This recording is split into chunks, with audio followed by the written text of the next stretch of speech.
Hello everyone, let's start chapter number 2 that is oceans and continent. आज हम लोग class 6 के ओशन एंड कॉन्टिनेंट वाले चैप्टर को देखते हैं।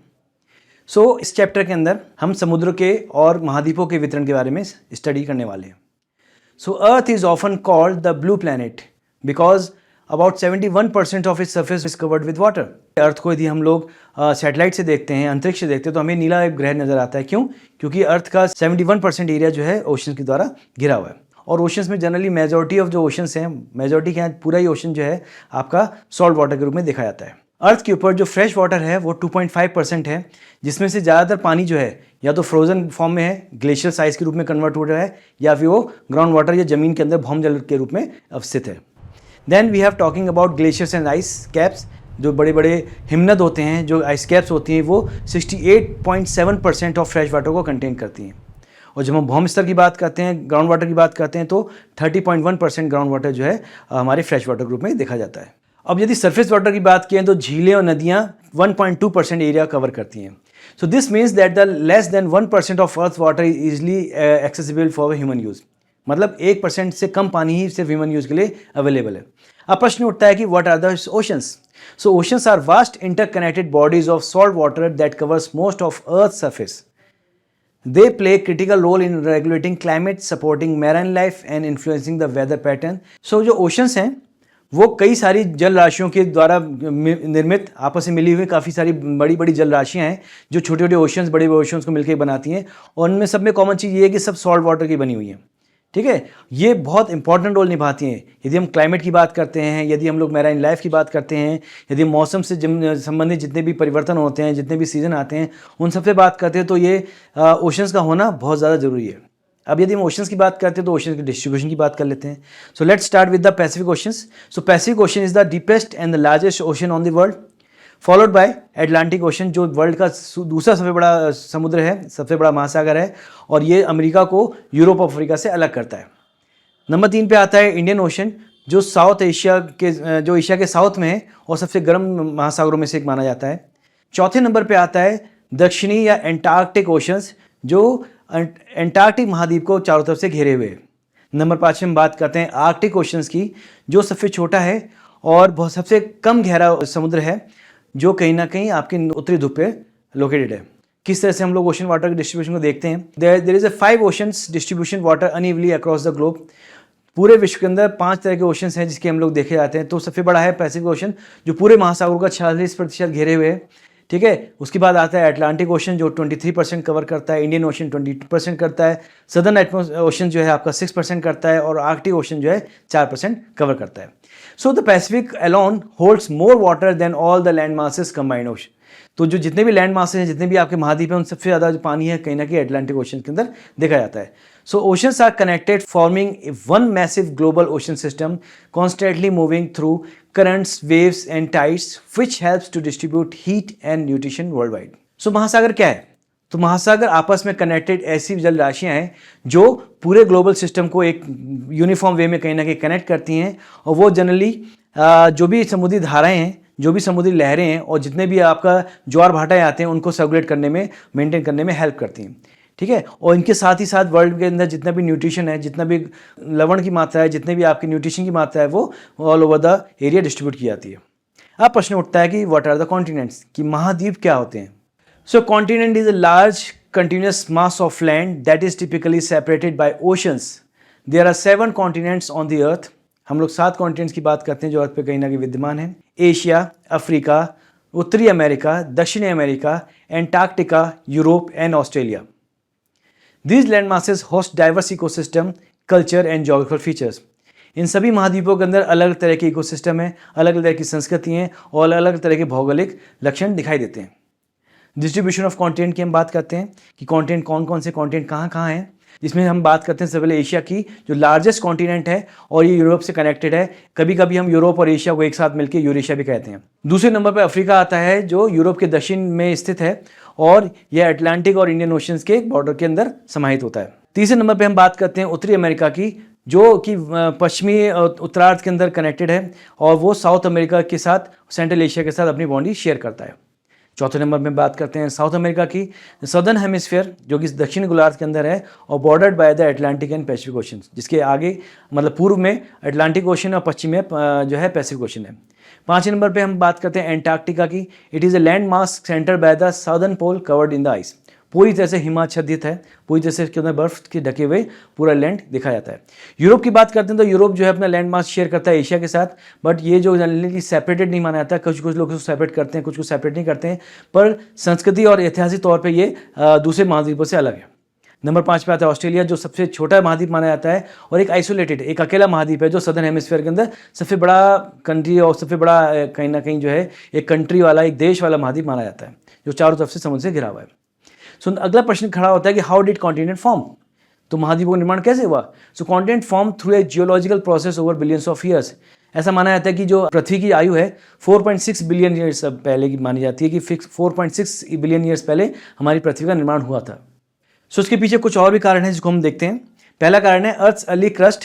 सो अर्थ कूल डाउन, जब माना जाता है कि अर्थ पहले का गोला था वो धीरे धीरे ठंडी हुई, ठंडी होने के बाद उसकी जो ऊपर की परत है, ऊपर की क्रस्ट है, वो सॉलिड हुई और जो है आज के टाइम बड़े बड़े लैंड मास के रूप में कन्वर्ट हो गई।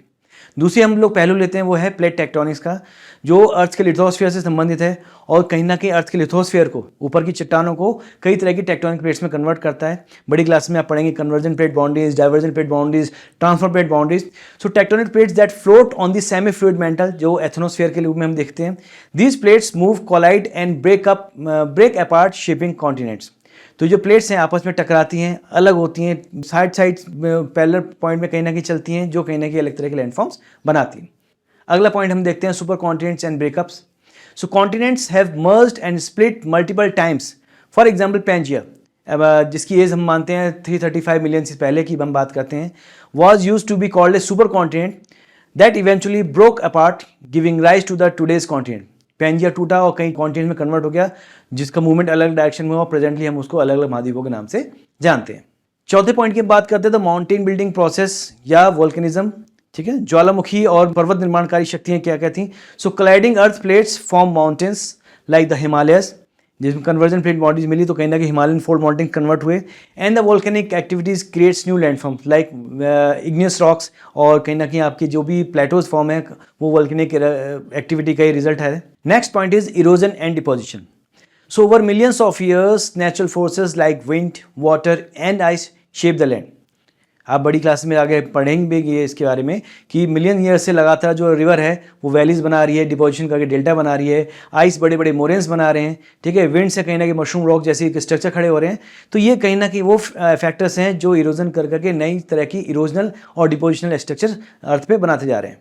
सो continents are still moving today at a rate of few centimeters per year. Mean by that Earth's surface will continue to change over time. कई सारे जो जियोलॉजिस्ट उन्होंने प्रमाण दिया है कि जो माउंट एवरेस्ट की हाइट कुछ सेंटीमीटर बढ़ी है।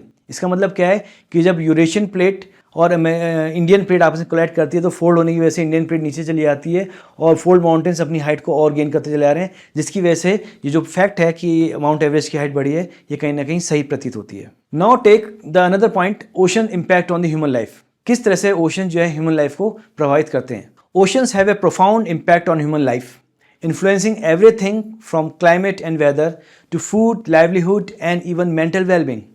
Ocean helps in climate regulations. So ocean acts as a massive heat sink, absorbing and distributing solar energy, which regulates global temperature. Ocean जो है एक ऐसा एक सिंक है, एक ऐसा द्रव है, एक ऐसा पदार्थ है जो कंसिस्टेंटली गर्मी को कहीं ना कहीं सहन कर रहा है, उसको एब्जॉर्ब कर रहा है, उसको अवशोषित कर रहा है, जिसकी वजह से पूरे पर्यावरण के अंदर तापमान का वितरण, तापमान का बैलेंस और कहीं ना कहीं हम देख सकते हैं कि ग्लोबल टेम्परेचर को रेगुलेट करने में ओशन बहुत ज़्यादा हेल्प करते हैं। They drive weather patterns and influence rainfall, hurricane and storm through complex systems like ocean currents.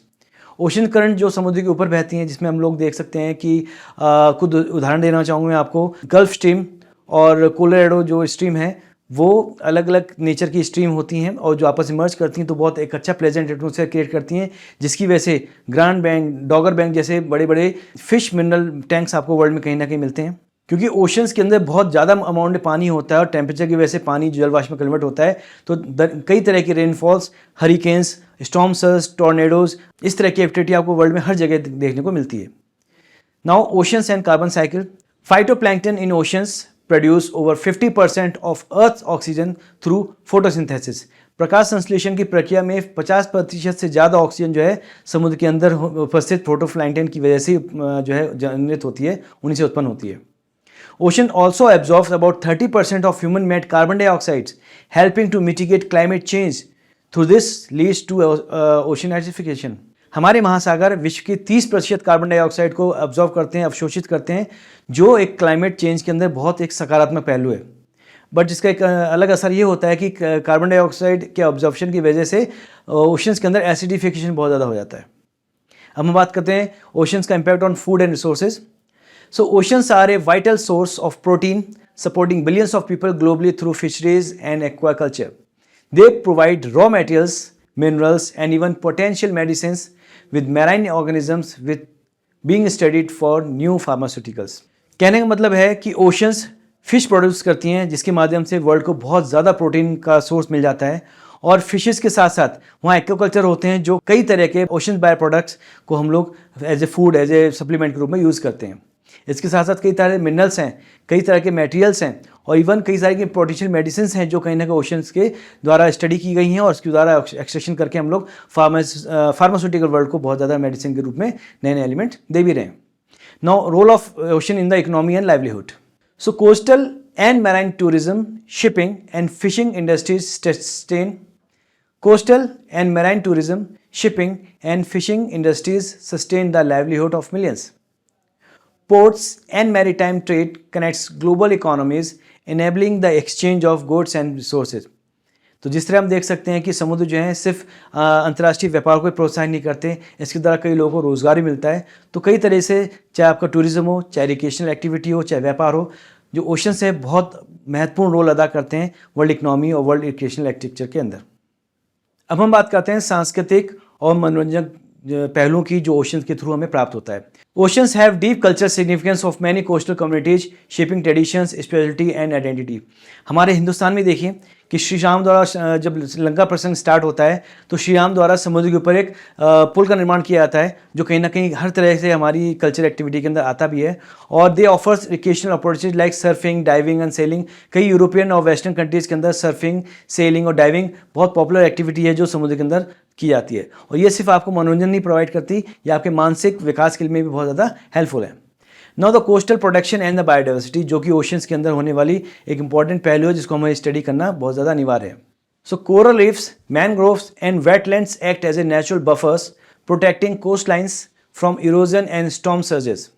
Oceans harbors an incredible diversity of life contributing to ecological balance and resilience. तो oceans में कई तरह के, जैसे Australia का great barrier reef है, India के अंदर मैंग्रोव फॉरेस्ट हैं, जैसे आप देख सकते हैं कि सुंदरबन का डेल्टा है, ठीक है. कई तरह के नेचुरल बफर्स हैं जिनको कहीं ना कहीं प्रोटेक्शन की ज़रूरत है, और कहीं ना कहीं हर कंट्रीज़ इस वैल्यू पे काम कर रही है, अपने से रिलेटेड मैराइन लॉज को बहुत ज़्यादा स्ट्रॉन्ग कर रही है ताकि इकोलॉजिकल बैलेंस को हम लोग मेंटेन कर सकें.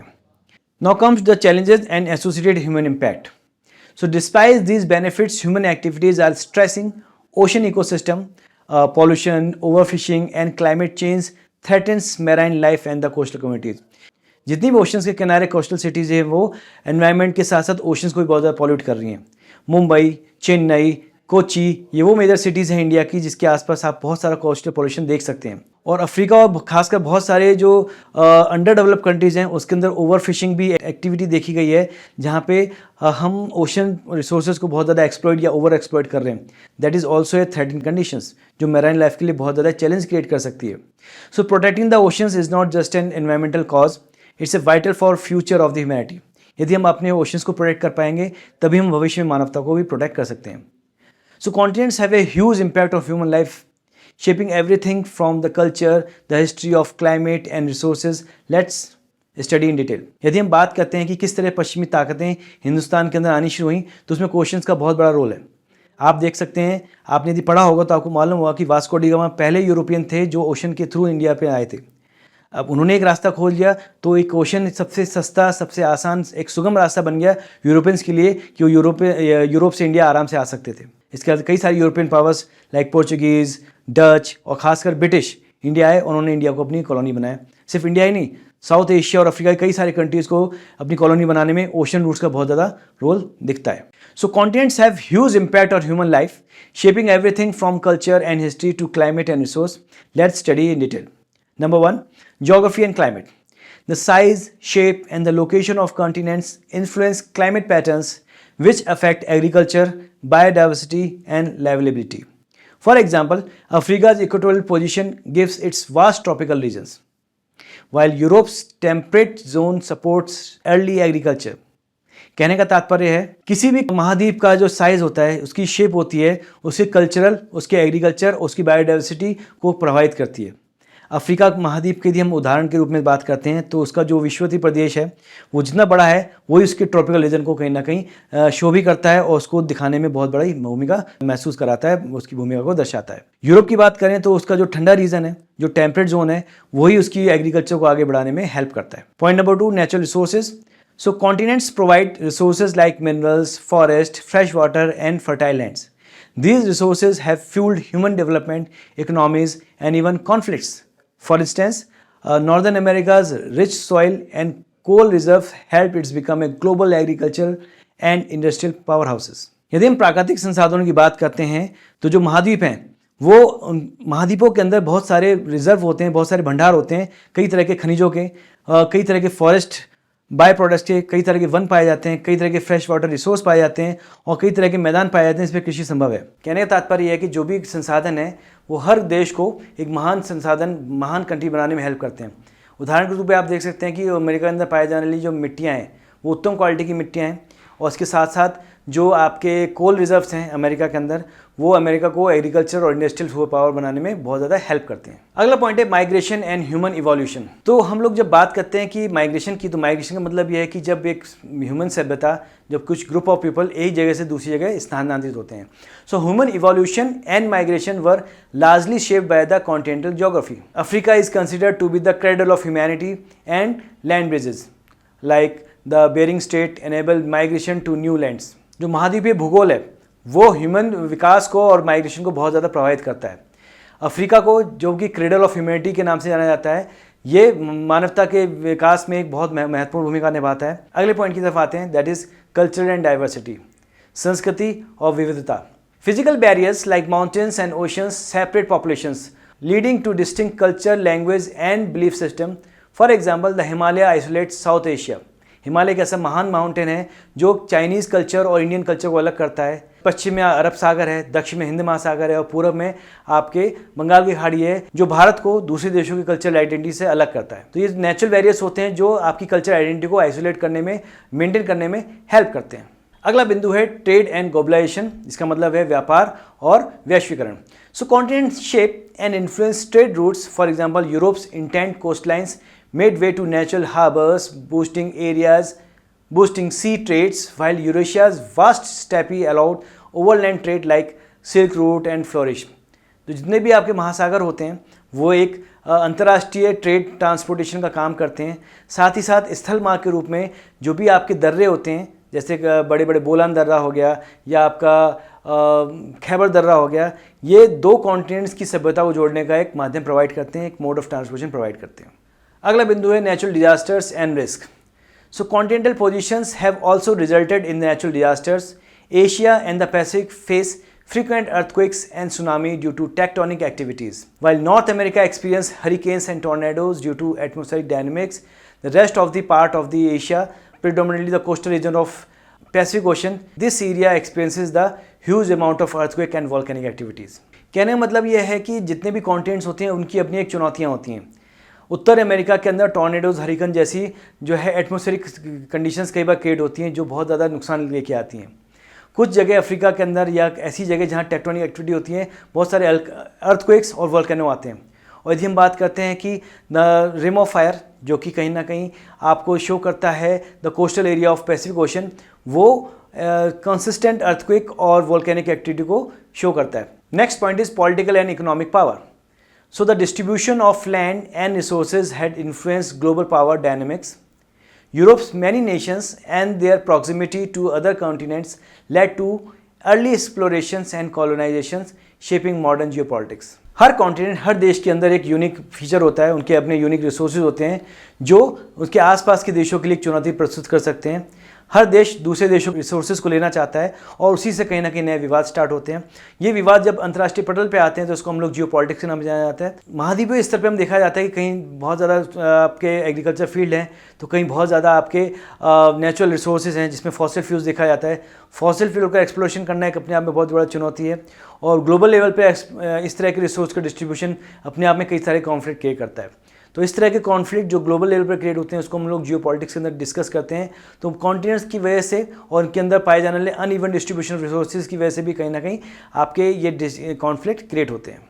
इन short, continents act as the stage upon which human history unfolds, shaping everything from how people live and survive to how societies involve and interact. कहने का तात्पर्य है कि जो महाद्वीप हैं मानव इतिहास के अंदर एक ऐसे पन्नों को पलट के देखती हैं जहाँ पे कई सारे कॉन्फ्लिक्ट्स हुए हैं, कई सारे विवाद हुए हैं, कई सारे युद्ध हुए हैं और लोगों ने अपने आप को समझाया है, अपने आप को एडजस्ट किया है, अपने आप को सर्वाइव किया है।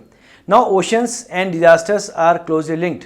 The vast dynamic nature of world's ocean can both create and amplify natural disasters. Let's study in detail. So ocean driven disasters वो बड़ी बड़ी आपदाएं जो सिर्फ ओशन के द्वारा ही क्रिएट की जा सकती हैं। Hurricanes and typhoon. So warm ocean water fueled massive storms causing extreme winds, torrential rains and storm surges। समुद्र में विद्यमान गर्म पानी कई बार क्या करता है कि एटमॉस्फेयर के अंदर बहुत ऐसी कंडीशंस क्रिएट कर देता है जिसकी वजह से बड़े बड़े टॉर्नेडोज, बड़े बड़े हरिकेन्स और स्टॉर्म सर्जेस आते हैं जो कोस्टल रीजन के लोगों को और खास की जनजीवन को, अर्थव्यवस्था को प्रभावित करते हैं। Number second is tsunamis. So under water earthquake, volcanic eruption और landslides can trigger enormous waves that devastate coast line. Tsunami का मतलब यह है कि जब समुद्र के नीचे अर्थक्वेक आता है तो अर्थक्वेक वेव्स जो होती हैं एक तरह से बहुत बड़ी तरंगों के रूप में कन्वर्ट होती हैं और बहुत हाई स्पीड और प्रेशर के साथ कोस्टल एरिया को अप्रोच करती हैं और कोस्टल एरिया के अंदर बहुत ज़्यादा डिस्ट्रक्शन करती हैं। Coastal erosion and flooding. So rising sea levels and strong storms cause coast lines to erode, destroying habitats and communities. समुद्र किनारे होने वाले जितने भी इरोजनल एक्टिविटीज़ हैं उसके साथ साथ कोस्टल प्रदेशों का नुकसान तो होता ही है, साथ साथ इकोसिस्टम जो उसके आसपास का इकोसिस्टम है या आसपास का वातावरण है उसको भी बहुत नुकसान पहुंचता है। Marine heat waves. Abnormal spikes in ocean temperature can disrupt ecosystems, cause coral bleaching and affect global weather system. जो एबनॉर्मल स्पाइक्स होते हैं एटमॉस्फेयर के अंदर वो कहीं ना कहीं ओशन टेम्परेचर के अंदर डिस्टर्ब कर सकते हैं जिसकी वजह से इकोसिस्टम और आसपास का जो कोरल रीफ्स होता है ब्लीच कर जाता है और ग्लोबल वेदर पैटर्न के अंदर डिस्टर्बेंस क्रिएट हो जाता है। Red tides and algae blooms. So toxic algae fluids by warming waters and pollution can kill marine life, harm human health and hurt fishing industries। समुद्र में होने वाली रेड टाइड्स और एल्गी ब्लूम्स की वजह से कई तरह की टॉक्सिक या जहरीली एल्गी जो है वातावरण को प्रदूषित कर देती है और कई तरह के मैराइन फौना एंड फ्लोरा को नुकसान पहुंचाती है जिससे ह्यूमंस को भी नुकसान पहुंचने के चांसेस रहते हैं क्योंकि humans directly indirectly fishing industry जुड़ा हुआ है और फिशिंग को भी इससे बहुत ज़्यादा नुकसान पहुँचता है। Climate change and ocean disaster. So rising sea levels, so melting polar ice and glacier contribute to the higher sea levels, intensifying flooding risks and coastal pollution। Global temperature बढ़ने की वजह से, ग्लोबल टेम्परेचर या सी level के बढ़ने की वजह से पोलर आइस मेल्ट हो जाती है और पोलर आइस के मेल्ट होने की वजह से सी लेवल राइज हो जाएगा जिससे कई छोटे छोटे आइलैंड डूबने के चांसेस रहते हैं। तो ये कहीं ना कहीं ग्लोबल थ्रेट भी है। Changing currents and weather patterns. So disruption in ocean currents like El Nino and La Nina can cause drought, wild fire and extreme conditions. Monsoon के टाइम आपने कई बार एल नीनो और ला नीना का नाम सुना होगा जिसके चेंज होने की वजह से कई जगह सूखा पड़ जाता है, कई जगह जंगलों में आग लग जाती है और कई जगह स्टॉर्म सर्जेस देखे जा सकते हैं जो कहीं ना कहीं बहुत ज़्यादा नुकसान पहुंचाते हैं। Human impact and resilience. So coastal communities, people living near oceans face increase risk but they are also leading the way in developing resilience strategies like mangrove restoration, better infrastructure and early warning system. समुद्री किनारे रहने वाले लोगों के जीवन में कई तरह के रिस्क हमेशा बने रहते हैं, चाहे वो टॉर्नेडो का रिस्क हो, चाहे किसी ना किसी साइक्लोन का रिस्क हो या किसी सुनामी का रिस्क हो। तो उनके बचाव के लिए कुछ कदम उठाने बहुत ज़्यादा ज़रूरी होती हैं जिसके अंदर देखा गया है कि बहुत से जो कंट्रीज़ हैं जिनका कोस्टल बाउंड्री बहुत लंबा है वो मैंग्रोव फॉरेस्ट को रिस्टोर किए जा रहे हैं। उनके अंदर बहुत ज़्यादा स्ट्रक्चर्स, इंफ्रास्ट्रक्चर डेवलपमेंट हो रहा है, अर्ली वार्निंग सिस्टम डेवलप हो रहा है जिससे वहाँ के लोगों को आपदा से पूर्व सूचना दी जा सके और अपने आप को बचाव के साथ कहीं सुरक्षित जगह पे पहुँच सके। ओशन कंजर्वेशन, समुद्र संरक्षण। Protecting marine ecosystem help buffer against disasters, healthy coral reefs and wetland act as natural barriers, absorbing waves, energy and reducing flood impact.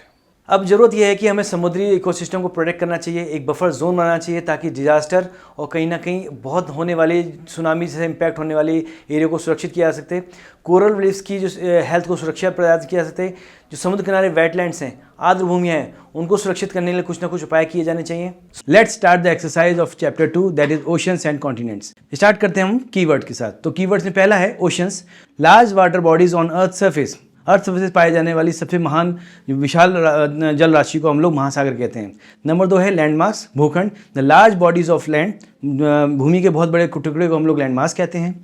Continent, a large continuous expense of land is called the continent, अर्थात महाद्वीप एक बहुत बड़ा विस्तार है भूखंड का जो महाद्वीप के रूप में जाना जाता है। नंबर 4 है मैराइन, ऑल सब्सटेंसेज और एक्टिविटीज एसोसिएटेड विद सी और ओशंस, समुद्र और महासागर से संबंधित सभी तरह की गतिविधियां और सभी तरह की चीज़ों को हम लोग मैराइन की कैटेगरी में कैटेगराइज करते हैं। अगला है marine flora, they comprise of tiny plants called algae और ऑल काइंड्स ऑफ सीवीड्स, सभी तरह के सीवीड्स और छोटी छोटी जो आपकी एल्गीज होती हैं उनको हम जो समुद्र के अंदर पाई जाती हैं उसको हम लोग मैराइन फ्लोरा कहते हैं। Marine fauna consists of thousands of species of colorful fishes, dolphins, whales and countless mysterious deep sea creatures is called the marine fauna।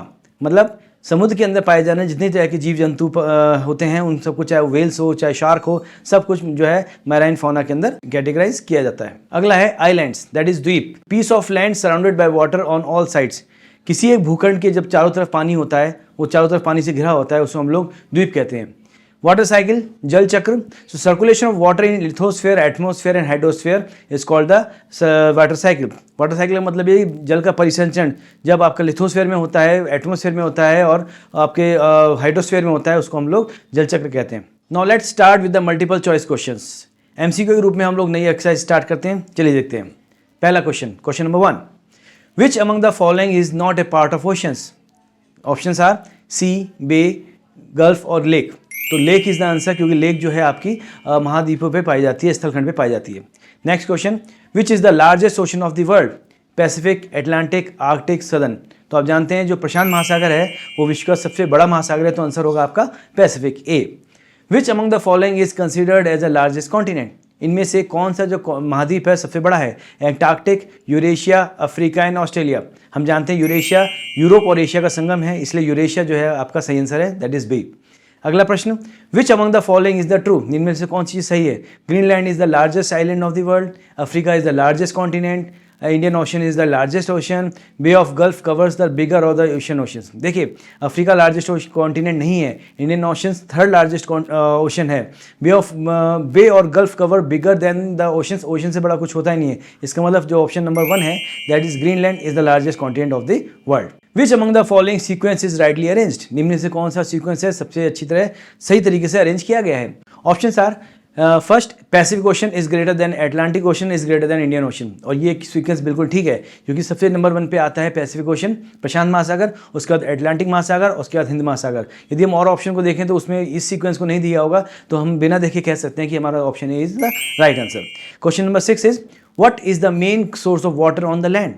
Land के ऊपर पानी का सबसे बड़ा जल का स्रोत क्या है? River, pond, lake and rainfall और स्नोफॉल। देखा जाता है जहाँ भी पानी की कमी होती है रेनफॉल और स्नोफॉल की तरह पानी प्राप्त होता है, पर रेनफॉल और स्नोफॉल हमेशा नहीं होती, क्योंकि रिवर एक ऐसा माध्यम है जो लगातार पानी की सप्लाई करता रहता है, तो इसीलिए river is the right answer. Next question, which among the following disaster has its origin in ocean only? इनमें से कौन सा ऐसा डिजास्टर है, ऐसी कौन सी आपदा है जो सिर्फ समुद्र में ही उत्पन्न होती है? साइक्लोन नहीं, ये जमीन और पानी दोनों पे उत्पन्न होता है। वोल्केनिक इरप्शन पानी के नीचे भी हो सकता है और लैंड पे भी हो सकता है।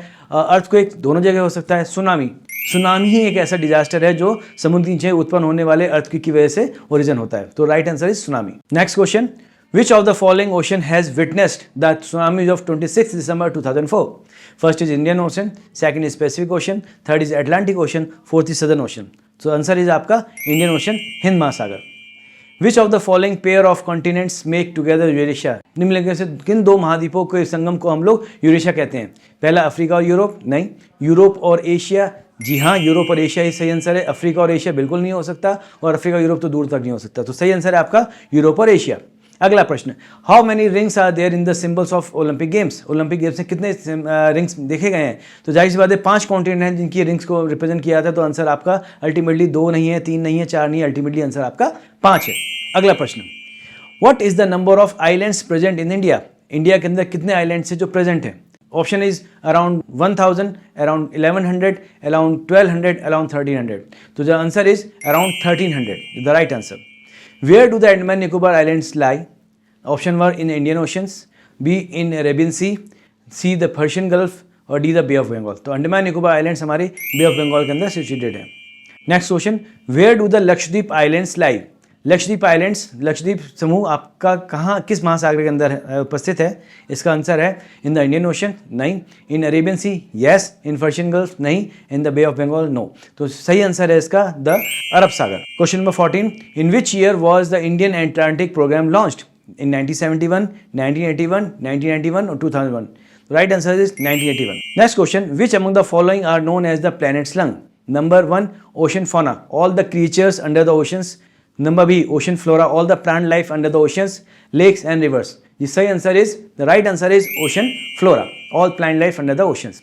Next question, half of the world's dash is produced by ocean's flora, fill in the blanks. Options are hydrogen, nitrogen, oxygen and carbon. The right answer is oxygen.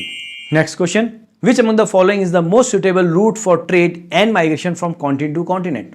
The answer is land route, ocean route, air route, all of them. The right answer is ocean route, क्योंकि ocean route ही है जहाँ पे आप बहुत लंबी लंबी voyages कर सकते हैं और हैवी से हैवी मटेरियल को एक जगह से दूसरी जगह ट्रांसपोर्ट कर सकते हैं.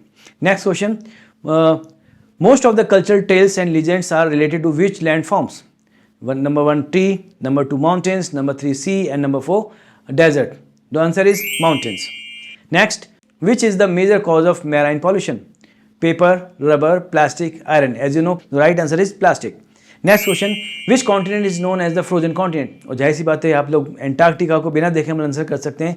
सैटेलाइट से भी देखेंगे तो पूरा कॉन्टिनेंट आपको व्हाइट कलर से नजर आता है, जो ये चीज़ शो करती है कि ये पूरी बर्फ की से ढकी हुई एक पूरी महाद्वीप की तस्वीर है, जिसके लिए हम लोग अपना आंसर जो मार्क करेंगे वो एंटार्क्टिका महाद्वीप को शो करेंगे. अब हम लोग असर्शन रीजनिंग वाले सेक्शन पे आते हैं, जिसमें आपकी जो कुछ कंडीशन होती है उसमें कंडीशन ये होती है कि आप ए तब मार्क करेंगे जब आपका असर्शन और रीजनिंग दोनों ठीक होता है और जो रीज़न है वो असर्शन को सही तरीके से एक्सप्लेन करता है.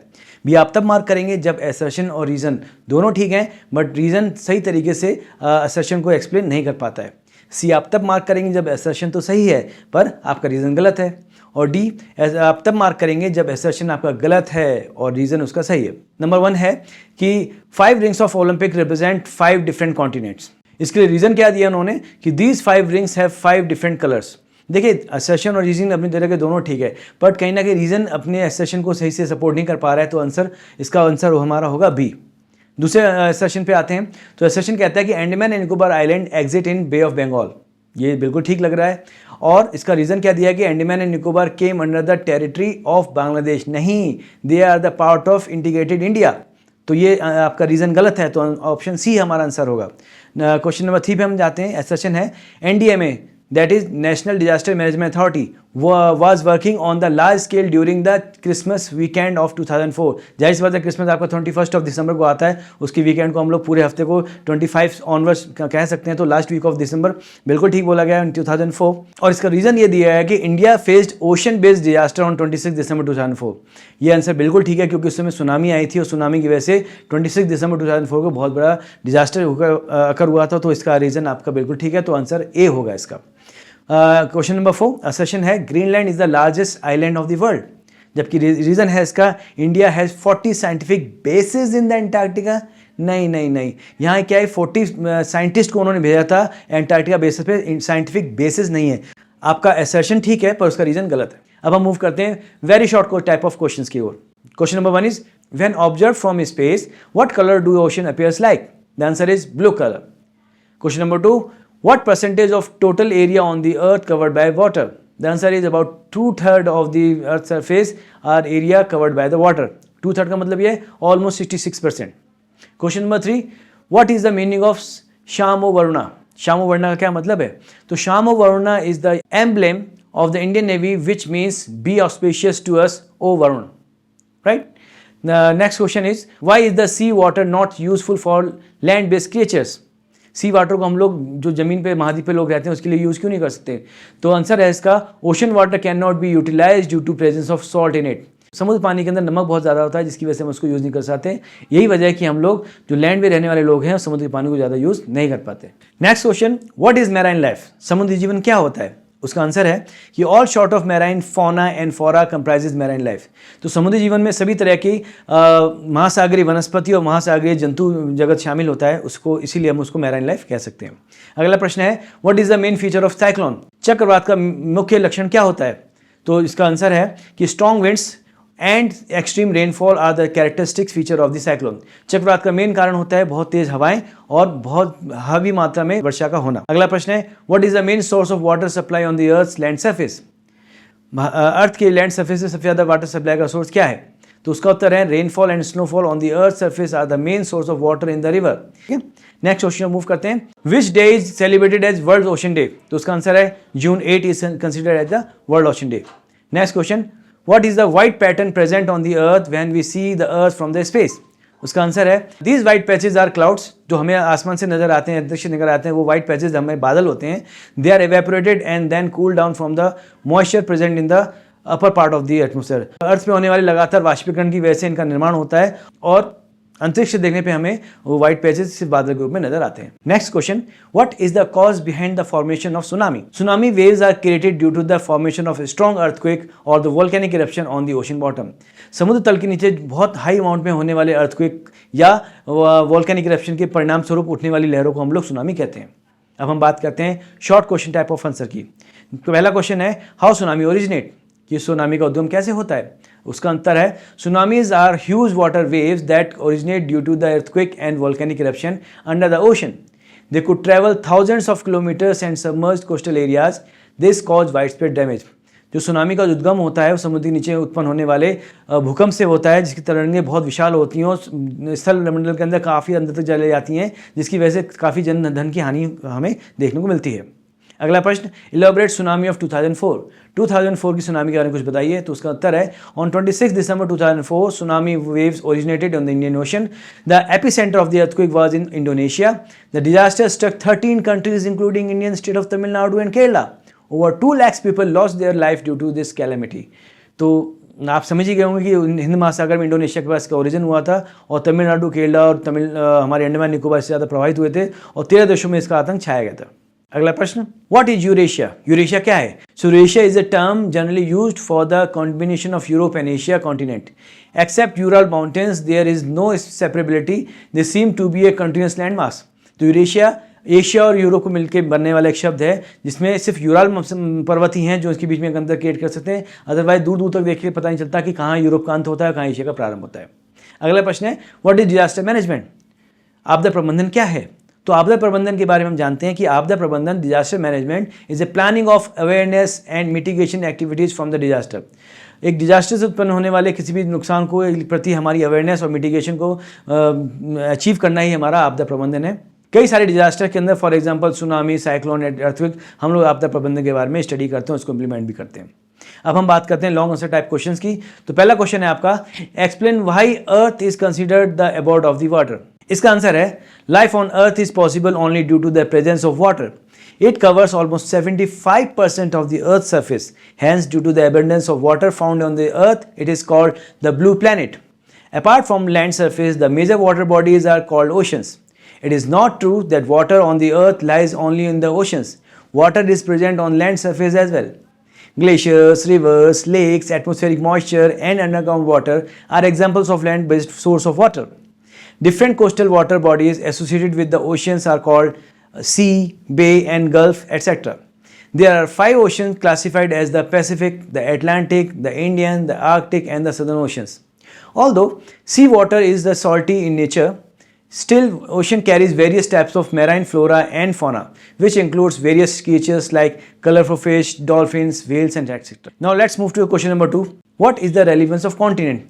महाद्वीपों की क्या प्रासंगिकता है? तो इसका आंसर है, so continents are the large continuous masses of land, all sorts of mountains, plateaus, hills, valleys, plains, deserts found in the continents. The entire landmass is spread over 5 major continents, namely Eurasia landmass, followed by continents of Africa, North America, South America, and Australia. Eurasia is the largest one, which comprises major countries like China and India. Africa, the second largest continent, which has world's largest desert, that is Sahara, and world's longest river, that is Nile. North America has countries like USA, Canada, and Mexico with great rocky mountains and prairie grasslands. South America comprises countries like Brazil and Argentina, where we also have mighty rivers, Amazon, and world's largest rainforest. The relevance of these continents are so influential that the Olympic symbols carries 5 rings that represents 5 inhabited continents. Now we are moving towards the NCERT section. So question number 1, explain the following terms: continent, ocean and islands. So let's start with the continents. तो continents महाद्वीप क्या होते हैं हम देखते हैं. So continent is a large piece of land और the land mass is called continent. This land mass has few features like mountains, plains and plateaus, hills, valleys, forest, deserts etcetera. There are 7 continents, namely Asia, Africa, North America, South America, Antarctica, Europe and Australia. Next point is oceans, Mahasagar. So large water bodies are called oceans. Ocean water is the salty due to the presence of the salt. There are 5 oceans, namely the Pacific, the Atlantic, the Indian Oceans, the Southern Oceans and the Arctic Oceans. Now let's move the third point, that is island. So island is the piece of land which is surrounded by water from all sides. The difference between island and continent is that where continent is the large piece of landmass, island is comparatively smaller piece of landmass surrounded by oceans. For example, Andaman and Nicobar Islands in India, Hawaii Islands in USA, etc. Keep liking us. Take care. See you soon for the discussion of the new chapter. Take care. Bye.